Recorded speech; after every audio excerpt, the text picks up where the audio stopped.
Oi pessoal, aqui é a Nutri Maria Júlia Rosa e hoje eu vou falar sobre doenças cardiovasculares e prevenção com alimentação vegetariana.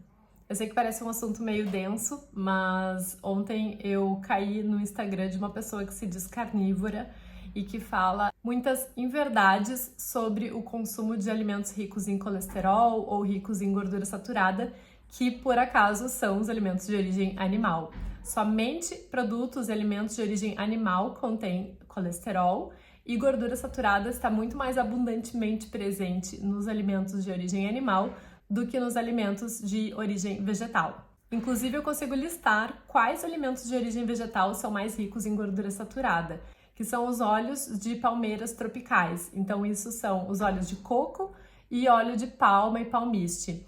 Então, alimentos industrializados que contêm óleo de palma, óleo de palmiste e o óleo de coco, que às vezes é usado na culinária e também nos próprios produtos industrializados, devem ser consumidos com bastante moderação. E eu vou mostrar para vocês por quê. Vou olhar aqui esse site que chama cardiômetro.com.br, que é da Sociedade Brasileira de Cardiologia, em que eles contabilizam o número de mortes por doenças cardiovasculares no ano. Então, até a data de hoje em que eu estou gravando esse vídeo, que é 5 de junho, a gente teve 172.879 mortes.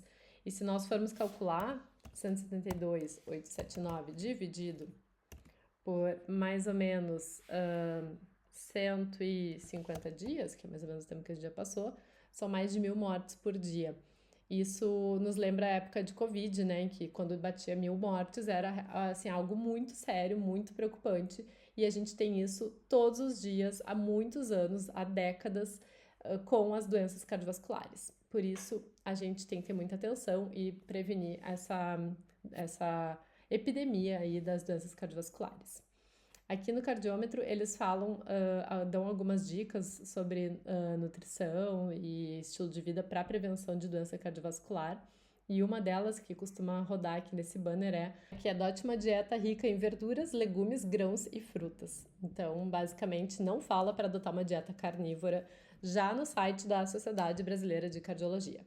Mas vamos a mais informações. Deixei aqui alguns artigos científicos. Esse aqui é uma diretriz da Sociedade Europeia de Cardiologia, que foi liberado em 2022. Aqui, essa recomendação é para prevenção de aterosclerose. Aterosclerose é aquela deposição de gordura nas artérias. E o que a gente tem aqui? Um desenho bem gráfico, bem explicado do que a pessoa deve priorizar no dia a dia dela, na alimentação dela. Então, como prioritário, vegetais, frutas frescas e grãos integrais, com alguma moderação, alguns cereais refinados de baixo índice glicêmico, castanhas oleaginosas e sementes, óleos vegetais não tropicais, então azeite de oliva, e iogurte se for do hábito da pessoa.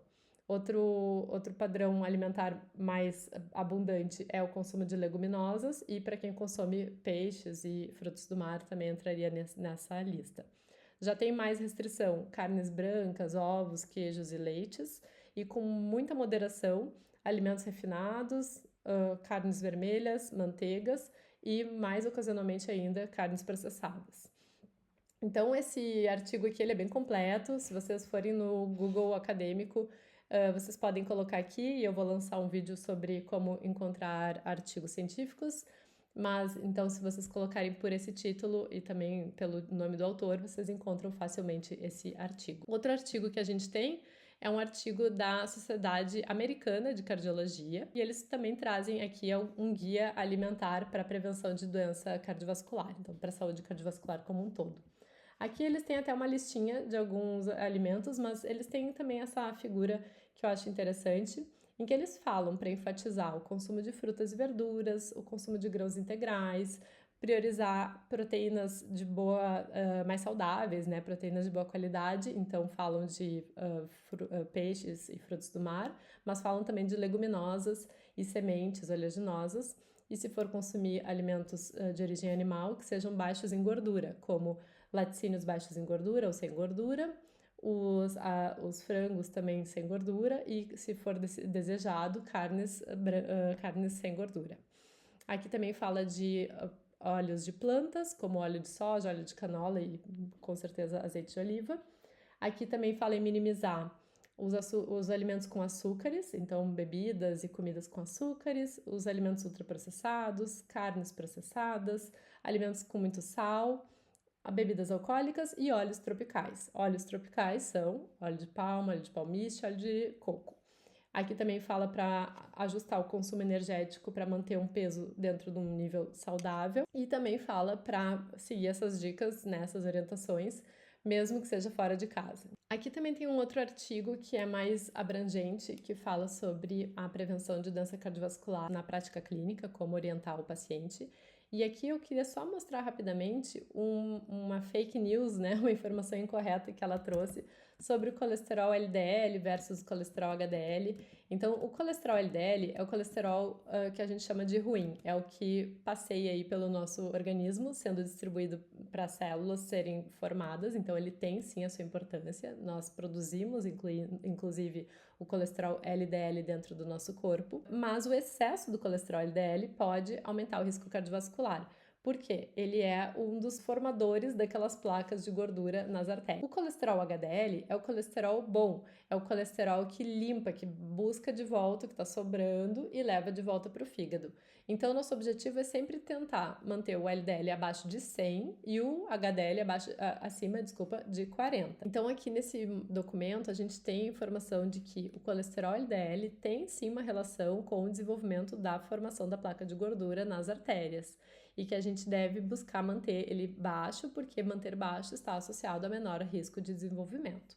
Fala também que o colesterol HDL tem uma associação inversamente associada. Então, quanto maior o HDL, melhores são os desfechos, menores são os riscos. Os artigos de saúde do mundo indicam esse controle, né? O LDL baixo e o HDL alto. Aqui eu trago para vocês a atualização da diretriz de prevenção cardiovascular da Sociedade Brasileira de Cardiologia de 2019.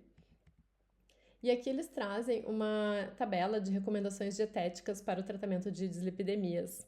Aqui eu fiz alguns cálculos para facilitar, mas, por exemplo, se a pessoa é saudável, não tem nenhuma comorbidade, não tem nenhuma doença e está dentro de um peso saudável, essa seria a distribuição ideal dos macronutrientes para ela. Então, carboidratos em torno de 50% a 60%, açúcares de adição não mais do que 10% do total calórico, proteínas em torno de 15% do total calórico e gorduras entre 25% e 35%. Ácidos graxos saturados, gorduras saturadas, não mais que 10%, e aqui eu calculei, se for uma alimentação de 2.000 calorias, dariam 22 gramas de gorduras saturadas no máximo. Aqui, se a pessoa já tiver um pouquinho mais de acúmulo de peso e tiver alguma comorbidade, tem uma indicação de fazer uma mínima redução de carboidratos, dependendo do caso, porque vai até 60 também, mas manter os demais macronutrientes. Então, mantém ali o controle no açúcar, mantém ali um nível bom de proteína adequado, né, 15%, e a gordura também não passar dos 35%.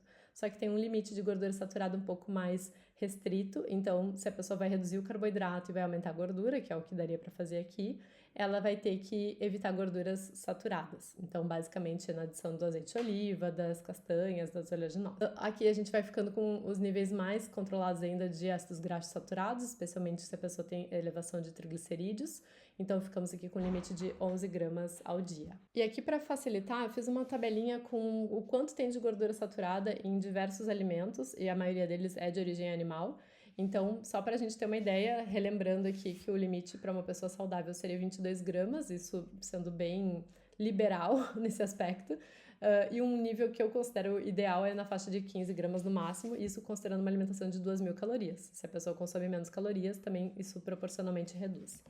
Mas aqui, então, para a gente ter uma ideia, a quantidade de gordura saturada que tem em um pedaço de carne tamanho médio, uma carne um pouco mais gordurosa, já ultrapassa o limite máximo do dia. Então, aqui carne de porco, uma bisteca bovina já ficam mais que o limite. O Big Taste do McDonald's ou uma fatia mais grossa de bacon, que carnes mais magras também ficam próximas do limite ou já passando o limite, dependendo do nosso alvo. O chocolate, aqui eu coloquei 60 gramas, daria metade de uma barra hoje em dia, mas também já tem ali um limite importante. Creme de leite, Big Mac, pizza marguerita, óleo de coco. Então, fiquem à vontade para tirar um print dessa. Sigo adiante, aqui tem a continuação da tabela. Então, tá de maior para menor, mas ainda assim, se a gente consumir, por exemplo, queijo Minas com presunto, mais a margarina, o ovo, na soma do dia, muito possivelmente a gente vai acabar ultrapassando o nosso alvo, que eu comentei que seria 15 gramas ao dia como limite para uma pessoa que consome 2.000 calorias. E aqui eu quis fazer uma simulação para mostrar para vocês. São duas simulações de uma alimentação de 2.000 calorias. E aqui eu coloquei, por exemplo, pela manhã o pão com requeijão e uma fatia de queijo mussarela. No almoço, o arroz, feijão, um pedaço médio de carne de gado, ali de 150 gramas, salada e o óleo de soja usado no cozimento e mais azeite de oliva na comida, né, na salada. À tarde, um iogurte natural com fruta. E no jantar, uma massa, um macarrão cozido com frango, pedaço pequeno, ao molho de nata. E aí a gente já pode ver o quanto extrapola a gordura saturada do dia, nesse perfil aqui. 48 gramas e não fechamos um nível saudável de fibras, que seria no mínimo dos mínimos 25 gramas. Se a gente fizer algumas mudanças e transformar esse cardápio num cardápio vegano, vocês vão ver como fica.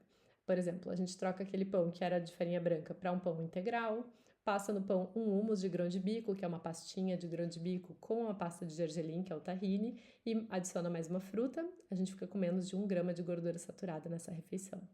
No almoço, a gente também troca o arroz branco pelo integral, mantém o feijão sem gordura, sem carne, e adiciona um tofu. O tofu costuma ser um coringa na alimentação vegana, porque ele tem bastante proteína e não tem muita gordura, e é fácil de temperar, de consumir. Adicionamos uma salada, uma fruta, também a gente fica quase ali, passando um pouquinho de 1 grama de gordura saturada. À tarde, um pudim de chia, a gente coloca chia com leite de amêndoas, mistura os dois e deixa hidratar, fica bem cremoso, fica parecendo um iogurtinho, assim, com um crocantinho ali das sementes.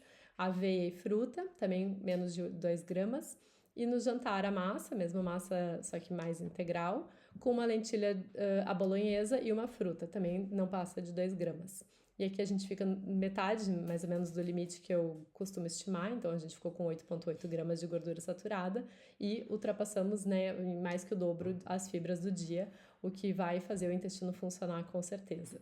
E por fim, eu trago aqui alguns achados de alguns artigos científicos relacionados à alimentação vegana e saúde cardiovascular e mostram que o aumento do consumo de carboidratos integrais, ricos em fibra, e a menor quantidade de gorduras saturadas auxilia na redução do colesterol LDL, o colesterol ruim, reduz a pressão sanguínea, então geralmente hipertensão também traz esses riscos à doença cardiovascular e é uma doença cardiovascular também. Reduz a incidência dessa formação das placas, como a gente falou, a doença coronariana, o diabetes tipo 2, que está intimamente associado à doença cardiovascular, e a síndrome metabólica. Ponto muito interessante é que somente a dieta vegetariana com baixo teor de gordura mostrou que é possível cessar e reverter essa placa aterosclerótica, essa placa de gordura das artérias. Se vocês conhecerem alguém que tem doença cardiovascular, que tem placa de gordura nas artérias, encaminhe esse vídeo e peça para essa pessoa procurar um nutricionista para orientar quanto a uma alimentação vegetariana. Outros pontos positivos é que a alimentação vegana costuma facilitar na manutenção corporal dentro de um peso saudável, ajuda no funcionamento das artérias, reduz a inflamação, reduz o estresse oxidativo, que também é ocasionado por inflamação, melhora o funcionamento intestinal, a microbiota, as bactérias que vivem no intestino, aumenta a sensibilidade insulínica e reduz a incidência de eventos cardiovasculares. Então, pessoal, esse é o vídeo de hoje, espero que tenham gostado. Se gostaram, deixa o like, se inscreve, compartilha com quem precisa saber disso. Essas informações, elas são pouco divulgadas, infelizmente, apesar de estarem em todas as diretrizes de todas as sociedades de cardiologia do mundo. Então, lembrem-se, reduzam o consumo de gorduras saturadas, evitem os alimentos com colesterol, que são de origem animal, e aumentem o consumo de alimentos integrais vegetais, como frutas, verduras, grãos integrais e leguminosas. Um beijo e até a próxima!